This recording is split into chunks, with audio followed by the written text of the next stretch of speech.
السلام عليكم ورحمة الله وبركاته. الحمد لله الذي أوجد الآنام من العدم وجعل الضياء والظلم وخلق اللوح والقلم، والصلاة على من صلى عليه آدم وأبو البشر وسلم عليه الحجر والشجر، وبإشارته طلعت الشمس وانشق القمر. أشهد أن لا إله إلا الله المعبود، وأشهد أن محمدا عبده ورسوله المحبوب. وبعد، فأعوذ بالله من الشيطان الرجيم. بسم الله الرحمن الرحيم. قل هو الله أحد. آمنت بالله صدق الله المولانا العظيم. আহলে সুন্নাত ওয়া জামায়াতের প্রচলিত প্রথা অনুযায়ী কোরআনের নির্দেশ অনুসারে মুহাম্মদুর রাসূলুল্লাহ সাল্লাল্লাহু তাআলা আলাইহি ওয়াসাল্লামের উপরে ভক্তি ভরে অন্তর খুলে মুহাব্বতের সঙ্গে দরুদ শরীফ পাঠ করুন। আল্লাহুম্মা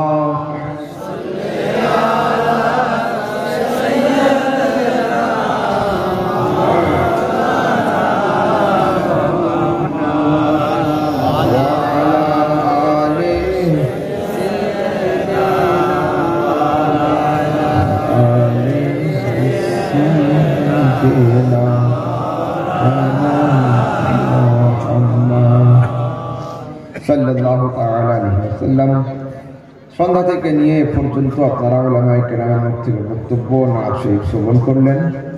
আল্লাহ তাবারক ওয়া তাআলা আমাদের আপনাদের সবার উপস্থিতিকে কবুল করেন।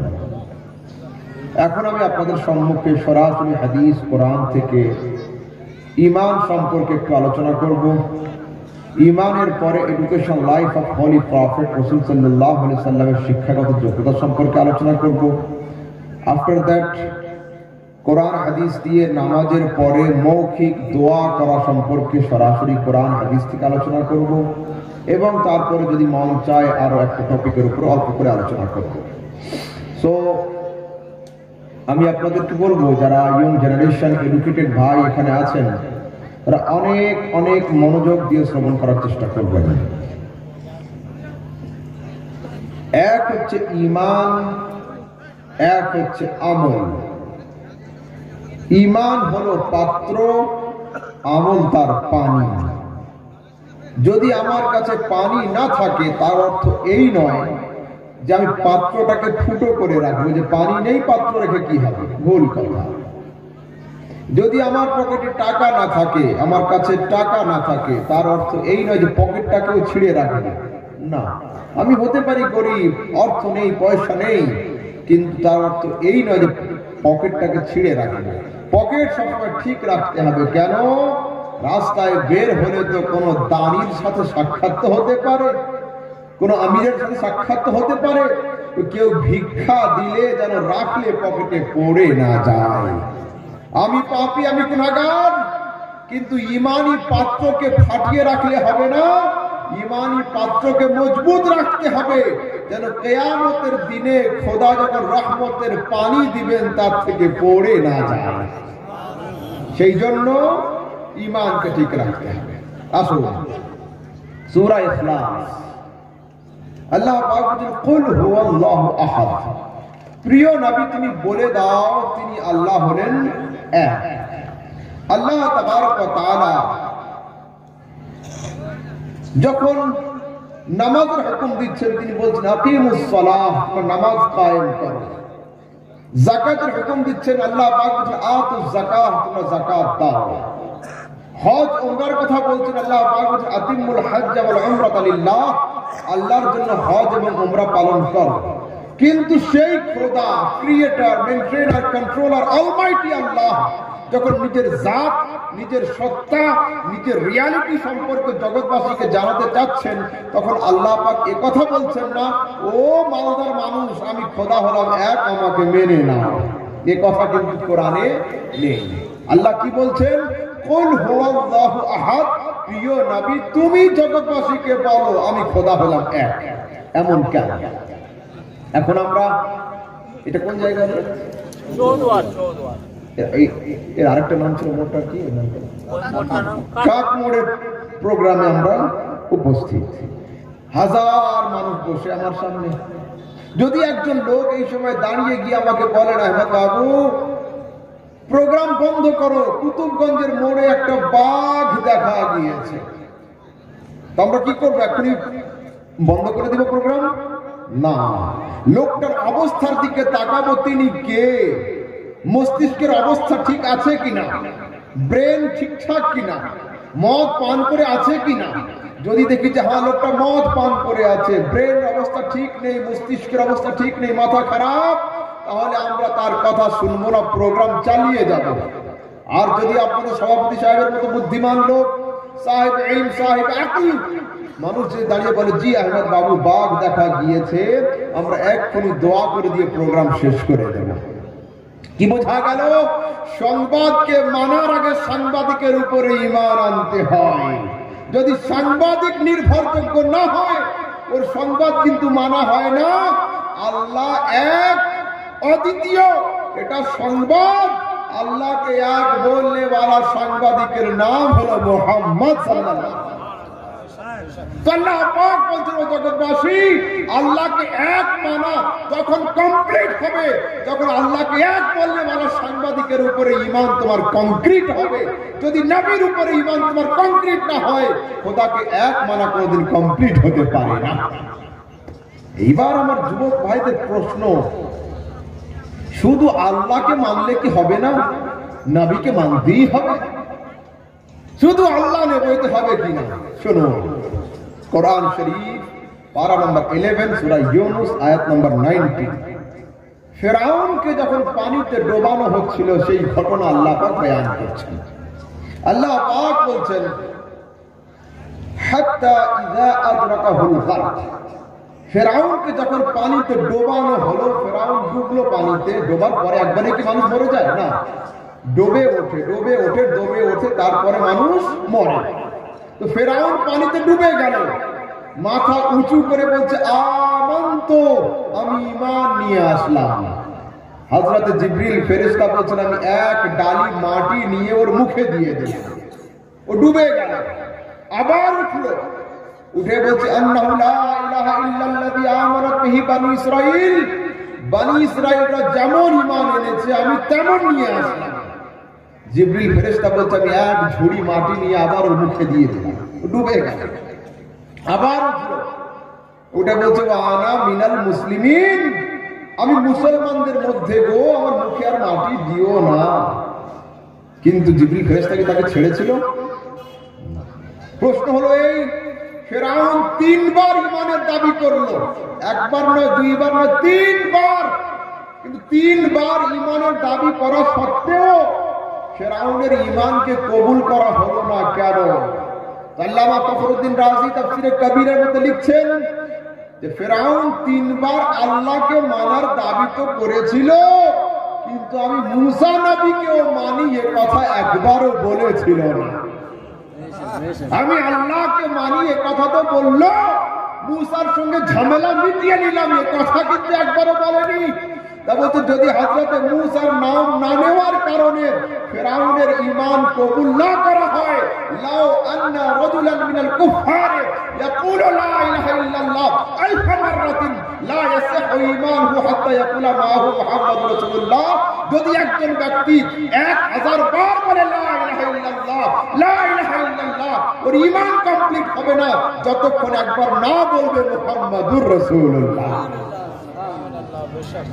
মাইক वाला ভাই ইকোটা একটু কমিয়ে দাও, আমি একটু সুর দেবো না, একটু ইকো কমাও, আওয়াজটাই হচ্ছে, ইকোটা কমাও, ইকোটা কমাও। হ্যাঁ আমি এমনি প্লেন বলবো, যারা সুর দিব ওদের লাগবে কম লাগবে, ইকো কমাও। আচ্ছা ঠিক আছে, ঠিক আছে, এবার ঠিক আছে, আওয়াজ কানে লাগছে না সব ঠিক আছে আওয়াজ?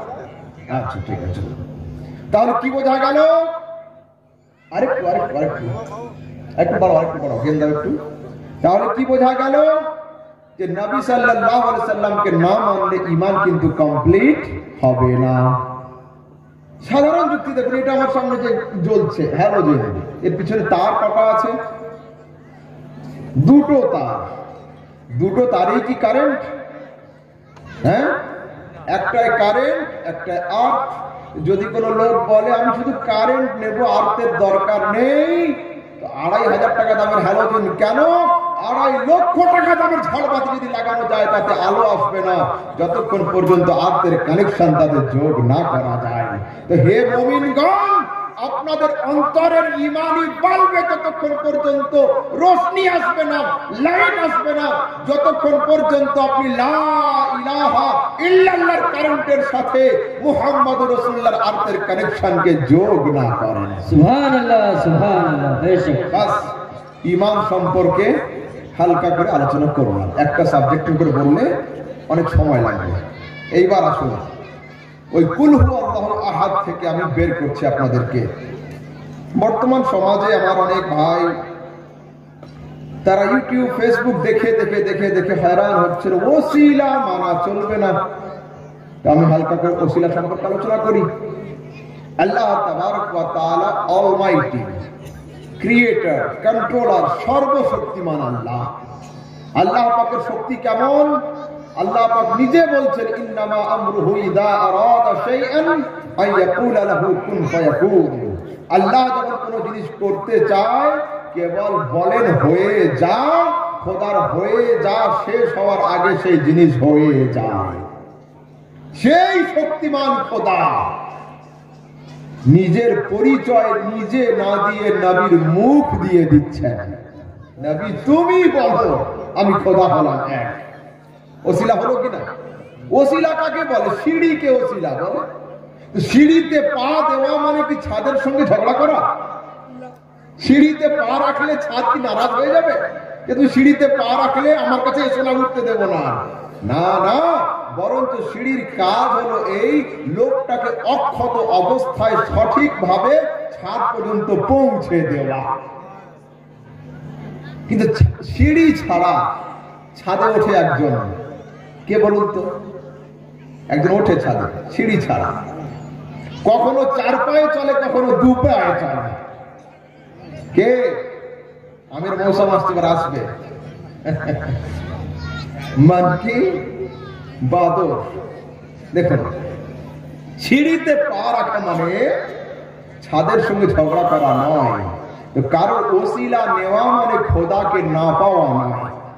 কোরআন শরীফ পারা নম্বর 6 সূরা নম্বর 5 আয়াত নম্বর 35 সূরা মায়দা।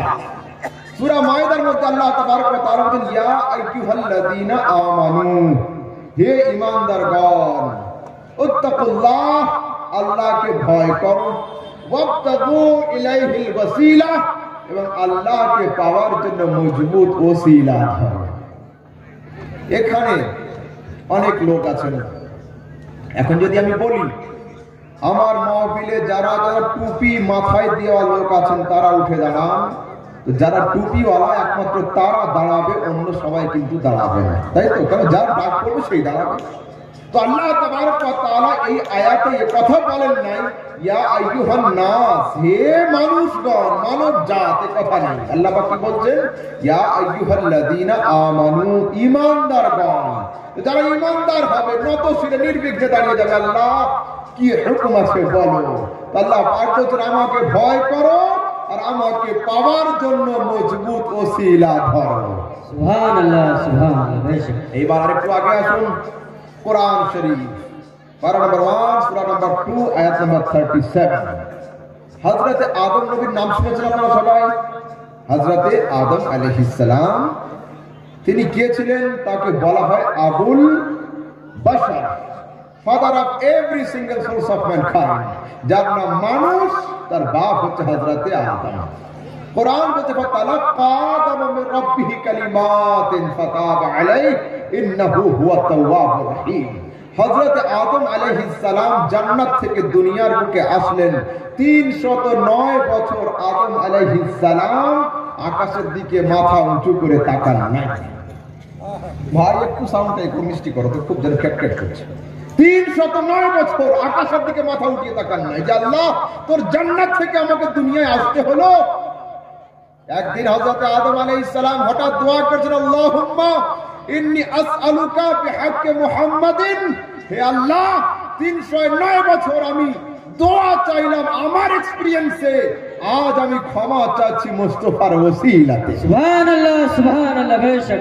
হাকিম ইমাম হাকিম আল মুস্তাদরাকের মধ্যে হাদিস নাম্বার 4228, বাইহাকি দালাইলুন নবুওয়ার মধ্যে, কাজী আয়াদ আর শিফা কিতাবের মধ্যে, শিফা কিতাব এত অথেন্টিক, ডক্টর জাকির নায়েক সাহেব লেকচার সমগ্র বইয়ের মধ্যে আর শিফা বে তারিকে হুকুকিল মুস্তাফার হাওয়ালাও করেছেন, এত অথেন্টিক কিতাব। আর আহলে হাদিস সম্প্রদায়ের যিনি পৃথিবীর সবচেয়ে বড় আলেম মাওলানা ইবনে তাইমিয়া কায়দাতুন জালিলা ফি তাওয়াসসুল ওয়াল ওয়াসিলা, ইবনে তাইমিয়ার ওসিলা নামক কিতাবের মধ্যে এই হাদিসটা নোট করা আছে। কি বলছেন? হযরতে আদম আলাইহিস সালাম কার ওসিলা দিলেন?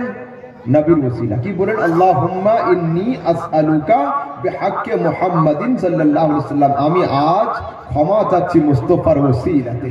হাদিস মুতাফাক গুফরা আদম, আদমকে আল্লাহ পাক maaf করে দিয়েছেন, আগের দিকে আর যাব না। এইবার বলুন, আদম আলাইহিস সালামকে সবার আব্বা, বাপের সন্তান কয় রকমের হয়? দুই রকমের হয়। এক লায়েক আওলাদ হয়, এক নালায়েক আওলাদ হয়। এক সুসন্তান হয়, এক কুসন্তান হয়।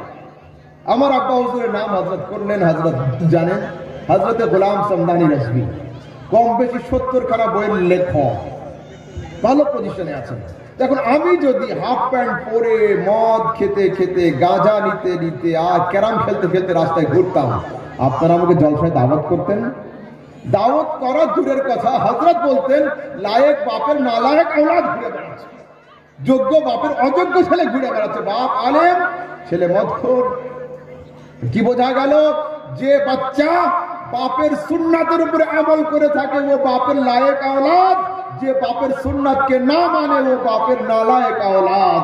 স্টার্ট অফ দি ওয়ার্ল্ডে, জগতের শুরুতে হযরত আদম আলাইহিস সালাম দোয়ার মধ্যে নবীর ওসিলা দিয়েছিলেন। কি বোঝা গেল? দোয়ার মধ্যে নবীর ওসিলা দেওয়া হযরত আদমের সুন্নাত। আদম তো আমাদের সবার বাপ। যারা দোয়ার মধ্যে ওসিলা দেওয়াকে জায়েজ বলে তারা আদমের লায়েক আওলাদ, যারা ওসিলাকে নাজায়েজ বলে তারা আদমের নালায়েক আওলাদ। নারে তাকবীর, নারে তাকবীর, নারে রিসালাত, নারে রিসালাত। হলো? এইবার আসুন আরেকটু আগে, পারা নাম্বার 2, সূরা নাম্বার 2, আয়াত নাম্বার 144। এক সময়ে মানুষ নামাজ পড়তো ফিলিস্তিনের বাইতুল মুকাদ্দাসের দিকে মুখ করে। ঠিক 3 রাকাত নামাজ রাসূল সাল্লাল্লাহু আলাইহি ওয়াসাল্লাম বাইতুল মুকাদ্দাস দিকে মুখ করে পড়েছেন। দাঁড়িয়ে গিয়ে উনি বারবার মাথাকে ঘুরিয়ে ঘুরিয়ে আকাশের দিকে ওঠাচ্ছেন। আল্লাহ পাক বলেন, জিবরিল যাও গিয়ে খবর দিয়ে দাও, قد نرى تقلب وجهك في السماء فلنولينك قبلة ترضاها। আয় মুস্তাফা, বারবার ঘুরিয়ে ঘুরিয়ে পাল্টে পাল্টে মাথাকে আকাশের দিকে ওঠাচ্ছ, আমি খোদা তোমার চন্দ্র মুখকে জিয়ারত করে নিয়েছি। মুখ দিয়ে বলার দরকার নেই, তুমি চাচ্ছ আগের কেবলাকে ছেড়ে দিয়ে নতুন কেবলা করবে, ফিলিস্তিনকে ত্যাগ করে মক্কার দিকে মুখ করবে, ফিলিস্তিনের বাইতুল মুকাদ্দাসের দিক থেকে মুখকে ঘুরিয়ে নিয়ে কাবার দিকে মুখ করবে। হে নবী, তোমার জন্য উত্তর দক্ষিণ পূর্ব পশ্চিম বলে নেই, ফালানুওয়াল্লিয়ান্নাকা কিবলাতান তারদাহা, যেদিকে মুখ করে তুমি সন্তুষ্ট হবে আমি আমার কেবলাকে সেদিকে ঘুরিয়ে দিয়ে দেব। সুবহানাল্লাহ, সুবহানাল্লাহ বেশক। আজ আমরা সবাই আরবের মক্কা ঘরের দিকে মুখ করে নামাজ পড়ছি, কেবলার দিকে মুখ করে। এটা কার ওসিলাতে পেলাম? বলুন, আপনারা বলুন। নবীর ওসিলাতে পেলাম। যদি বলেন ওসিলা মানা চলবে না, নো ঝগড়া, নো টেনশন, বলুন যে দাদা আপনারা ওই দিকে মুখ করে নামাজ পড়ুন, কেন আমরা কাবা পেয়েছি তো নবীর ওসিলাতে পেয়েছি। বেশক, বেশক। এইবার আসুন আরেকটু আগে, পারা নাম্বার 13, সূরা নাম্বার 12, আয়াত নাম্বার 93, সূরা ইউসুফ। ইউসুফ আলাইহিস সালাম কে ছিলেন? নবী ছিলেন। তার পিতা ইয়াকুব আলাইহিস সালাম তিনিও নবী ছিলেন। ইউসুফ আলাইহিস সালামকে তার ভাইয়েরা বাপের চোখ থেকে আড়াল করে ফেলেছিল। মাঠে খেলতে নিয়ে গিয়েছিল, গিয়ে তাই কুয়োতে ফেলে দেওয়া হয়েছিল। আমি ঘটনার দিকে যাব না। কিন্তু ইউসুফ আলাইহিস সালামের ভাইরা যখন বাড়ি ফিরছিল, জঙ্গল থেকে একটা নেকড়ে বাঘকে ধরে নিয়ে এসেছিল। এসে বলছে, আব্বা, এই বাঘ আপনার ছেলে ইউসুফকে খেয়ে ফেলেছে। হযরত ইয়াকুব আলাইহিস সালাম জিজ্ঞাসা করছেন, আইয়ুহাযিবু আকালতা ওয়ালাদি ওয়া সামারাতা ফুয়াদি, হে জঙ্গলের হিংস্র বাঘ, তুই আমার কলিজার টুকরো নয়নের তারা ইউসুফকে খেয়ে ফেললি। বাঘের জুবানকে আল্লাহ খুলে দিয়েছিলেন। বাঘ বলছে, ইয়া নবী আল্লাহ ইয়াকুব, লাস্তু আকুলুহু ওয়ালা রাআইতুহু কাত্ত, আপনার ছেলে ইউসুফকে খাওয়া দূরের কথা, আমি তাকে কোনোদিন চোখেও দেখিনি। বেশক, সুবহানাল্লাহ, সুবহানাল্লাহ। আমি বাঘ হতে পারি, কিন্তু আমি জানি আল্লাহ তাবারক ওয়া তাআলা বাঘ জাতির উপরে পয়গম্বরদের দেহকে খাওয়া হারাম করে দিয়েছেন। আপনার ছেলে তো নবী হবে, নবীর দেহকে আমি খাবো কি করে? কিন্তু 40 বছর কেটে গিয়েছিল, ইউসুফকে না পেয়ে ইয়াকুব নবী কান্না করতে করতে চোখের জ্যোতিকে হারিয়ে ফেলেছিলেন। চোখের জ্যোতি হারিয়ে ফেলেছিলেন। নবীদের দোয়া কবুল হয় না? হয় না? কবুল হয়। কিন্তু ইউসুফ আলাইহিস সালাম কোরআন শরীফ পারা নম্বর 13 সূরা নম্বর 12 আয়াত নম্বর 93 এর মধ্যে কি বলছেন? ইযহাবু বিকামিসি হাদা, ও ভাইগণ, আমার এই ব্যবহৃত জুব্বাখানা নিয়ে যাও, ফালকুহু আলা ওয়াজহি আবি, এই জুব্বাখানা নিয়ে আব্বার চোখের উপরে রাখবে, আব্বার মুখের উপরে রাখবে। আমার ব্যবহৃত জুব্বার বরকতে আল্লাহ পাক বাপের চোখকে খুলে দিয়ে দিবে। সুবহানাল্লাহ, সুবহানাল্লাহ। কোরআন শোনাচ্ছে আমি, কোরআন হয়েছিল না? হয়নি? হ্যাঁ হ্যাঁ, কোরআন বলছে, ফালাম্মা জাআল বাশীর আলকাহু আলা ওয়াজহি আবি ফারতাদ্দা বাসীর, যখন ইয়াকুব আলাইহিস সালামের চোখের উপরে ইউসুফ নবীর ব্যবহৃত জুব্বাকে রাখা হলো, তার ব্যবহৃত জুব্বার বরকতে ইয়াকুব নবীর চোখ ভালো হয়ে গিয়েছে। সুবহানাল্লাহ। নবীদের দ্বারাই কি কোনো শরীয়তের খেলাফ কাজ হবে? কোন পয়গম্বর শিরক করবেন? কোন পয়গম্বর বেদাত করবেন? এদিকে বাবা নবী, ওদিকে পুত্র নবী, এদিকে পিতা নবী, ওদিকে পুত্র নবী, এদিকে সন নবী, ওদিকে ফাদার নবী, এদিকে ছেলে নবী, ওদিকে বাপ নবী। এক নবী দিচ্ছেন আর এক নবী নিচ্ছেন। তো পয়গম্বর তো পয়গম্বর, পয়গম্বরের ব্যবহৃত কাপড়ের ওসিলা দেওয়া সূরা ইউসুফ থেকে প্রমাণিত সুন্নাত। সুবহানাল্লাহ। এইবার আসুন, এই সাবজেক্টের উপর অনেক লম্বা চড়া মারি আছে বক্তব্য, ওগুলো ইন্টারনেটে যুবক ভাইরা সার্চ করবে আরো বিশদ রেফারেন্সের সাথে। আমি আর আসবো না, এবার শোনো, লম্বা করবো না।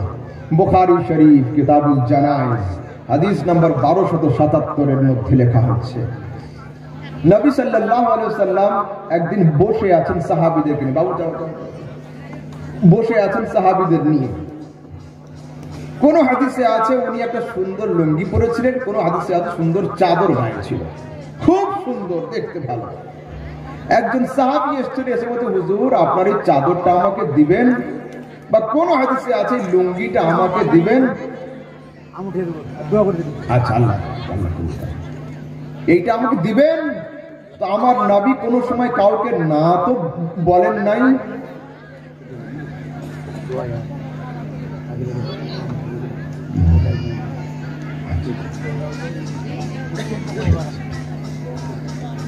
জি অবশ্যই, দোয়া করব শেষে ইনশাআল্লাহ সবার জন্য। আমার নবী কোন সময় কাউকে তো না বলেননি। রাসূল বলেন, তুমি যখন চেয়েছো তো ওয়েট করো, আমি ঘরের মধ্যে যাই, গিয়ে আসছি। নবী সাল্লাল্লাহু আলাইহি ওয়াসাল্লাম ঘরের মধ্যে গিয়েছেন, গিয়ে নিজের ব্যবহৃত লুঙ্গিটা খুলে সুন্দর করে তহা করে পাঠ করে ওই সাহাবীকে দান করে দিয়েছেন। সুবহানাল্লাহ। অন্যান্য সাহাবীরা পরে রাগারাগি করছে যে তুমি এত বড় ফকির, আমার নবীর পরনের কাপড়টাও খুলে নিলে, তুমি তো জানো আমার নবীকে চাইলে কোনো জিনিস না বলেন না। বুখারীর হাদিস, আল্লাহ রাসূলের সাহেব বলছে, ইন্নী ওয়াল্লাহি মা সাআলতুহু লিআলবিসাহা, খোদার কসম করে বলি, আমি নবীর ব্যবহৃত কাপড়টা নিজে ব্যবহার করার জন্য চাইনি। চাইলে কেন? ইন্নামা সাআলতুহু লিতাকুনা কাফনি বাদাল মাউত, ইন্তেকালের পরে নবীর ব্যবহৃত লুঙ্গিটা ওসিলা বানানোর জন্য চেয়েছি। ইন্তেকালের পরে